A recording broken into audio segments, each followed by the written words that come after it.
Alright, let's unload this Glock 19. There we go. Wow. Perfectly safe, right? No, it wasn't. We're going to do a little video on gun safety. We all need reminding of the basic rules of gun safety. I think we can't be reminded often enough, and we can't think about it often enough. Every time we get near one of these, we have to have that foremost on our minds. I have no ammo with me, by the way. These are some of the dummy rounds I've drilled out. I have them in this magazine.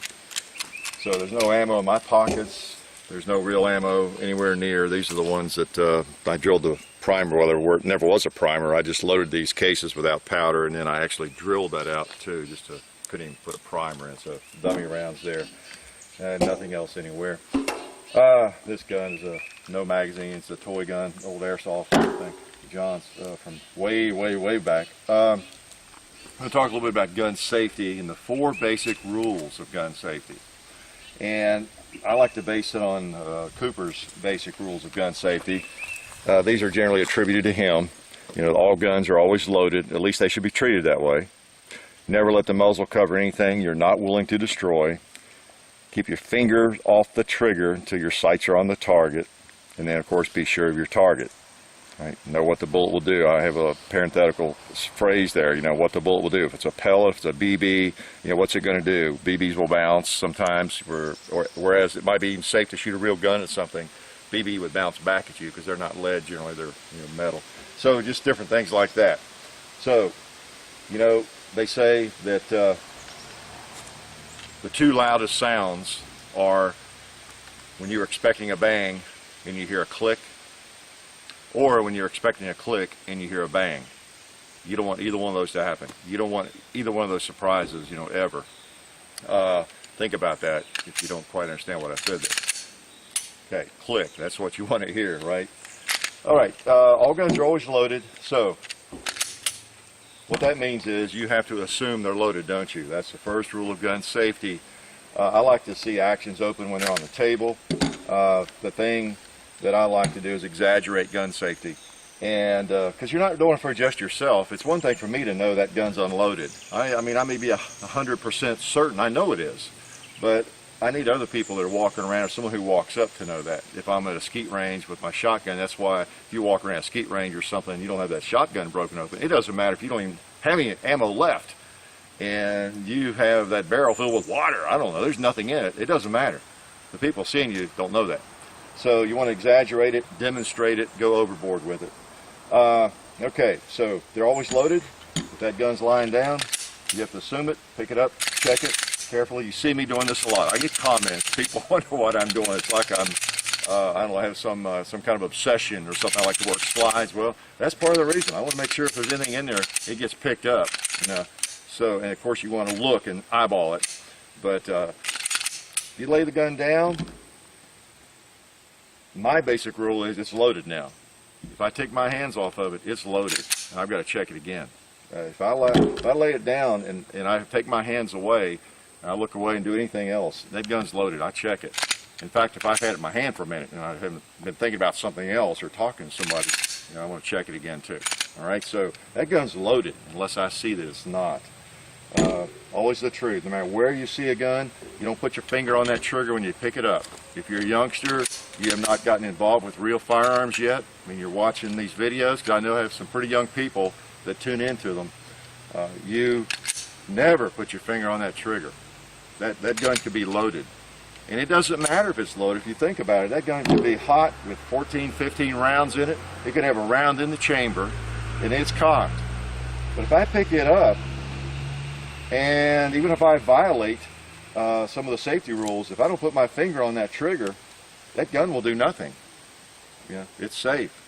It's not like a rattlesnake that might bite me anyway. I have to pull the trigger for it to fire. So I assume it's loaded, but then I don't put my finger on that trigger. All right. Number 2, never let the muzzle cover anything you're not willing to destroy. How true, how true. This is all part of just muzzle discipline, as they call it. Not letting the muzzle cover any part of your body or any place where you can't shoot. You know, what I like to think of it as, it's like a lightsaber, or there's a laser in there, not just a laser sight. I mean a laser that actually would cut, say it cuts flesh. Maybe it won't cut that tree or anything. But if I sweep my arm with it, and let me get the airsoft out here, either one, doesn't matter, we don't have ammo, but if I sweep my arm, it's easy to do, you know, let me put it back in the holster. Whoops, I just swept my hand. So I like to assume it would have cut my hand off. There's a laser coming out of that gun that would just cut my hand. If a friend was standing over there, same thing, he'd be cut, you know. So just take his arm off, take my arm off, take his head off, whatever. Okay, so try to get that into your head. I think it might help. It helped me. There's a laser beam coming out of that barrel that will just cut human flesh, you know, slice it. So keep that muzzle. One thing you see with some people on the range, it should really worry you, is this dangling business. You're out to the farm with friends or something, same thing. Watch people, they're standing around with their guns hanging down by the side like that. That's not good. Dangling is a really bad habit to get into. You know, I've seen people even, you know, pointing backwards like that. It's crazy. I'm diving for the bushes if I see somebody do that. You want that gun out there pointed at least 45-degree angle, you know, into the dirt when you're messing with it. You know, when I'm shooting here, I try to keep the muzzle pointed into the hillside. You know, whatever I'm doing. I haven't done a formal, I've done a child safety thing, and I've not done something like this. I keep meaning to. What I do mainly, I try to do, is demonstrate gun safety in every video, just in the way I operate. But I felt like we could probably justify addressing it in a video. So, whatever you're pointing at, just assume it's going to hit. It's going to go off. Assume it's going to go off on its own, although it doesn't do that unless you pull the trigger. But assume it's going to. There's a laser beam coming out of there. So you don't want to be pointing over that way at people, or that way at people, even upwards. Now sometimes people who've been in the military, they have a habit of pointing the gun upward. I know in IPSC matches and things we have to kind of, at least we used to, I don't know if they've changed in the rules or not, but a lot of guys that came out of the military, especially old school guys, I think they're taught to point upward. And generally if you're on a 14 million acre military reservation, that's a pretty good way to do it. But generally, if you're on a private range or, you know, most places, you need to have the gun pointed in the berm, you know, because you've got people over there and houses over there and over that way. And so you generally want that muzzle pointed into the dirt, you know. That's kind of the rule of thumb. And not sweeping, as it's called, any body. Not sweeping your feet, not sweeping any part of your body. All right? So cover anything. Don't let the muzzle cover anything you're not willing to destroy. Keep your finger off the trigger until your sights are on the target. When you pick it up and you're ready to shoot, you know, your finger is straight. If you're new to guns, you know, this is a sign of someone who knows guns. You should have that finger locked, just like right along the frame. All right? Just like, now I have such a long finger, I can kind of put mine against the frame. A lot of people, their finger is like right here, so being straight might not be quite enough. But my finger extends beyond the trigger guard so much it doesn't really, I don't have to really bring it up here. But anyway, lock straight, that's the main thing. And then as you go towards the target, right here, and boom, you know, and bring it out as you come back down. That kind of action, boom, you know, straight. That's a sure sign of somebody that's not experienced, if they don't have that habit of locking that trigger finger out. See somebody pick up a gun, if it goes right into that trigger guard, it shows they're pretty much an amateur. You know, you're looking at a gun in a gun shop, whatever you're doing, you know, the finger should be straight. Okay, that's key. All right, and then be sure your target, because you know, you just never know whether you've got a rock behind it, you have something that's going to ricochet, you know, woo, up into the who knows where. And you know where you're shooting better than anybody else. You know how much land you're on, and what's behind you, all that kind of thing. Of course, here I say this, it's shooting at steel, but you know, I know where all the ricochets are going to go. I've covered that in other FAQs, how it's so rare to get anything back. You know, you got shooting glasses on, you're safe, as long as you're far enough away from them. Now, you're not going to see me stand down here shooting at steel. I mean, that'd be suicidal. But I think in IPSC, USPSA, you have to be 11 yards away. Cowboy shooting, they get closer than that sometimes, but generally shooting lighter stuff, and it's just lead. But you've seen the videos. You know, I like to be back when I'm doing that, and have, you know, your glasses on.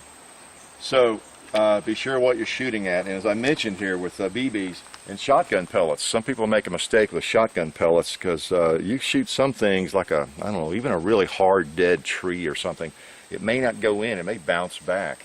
Bowling pins. Bowling pins make great targets, but you got to be careful.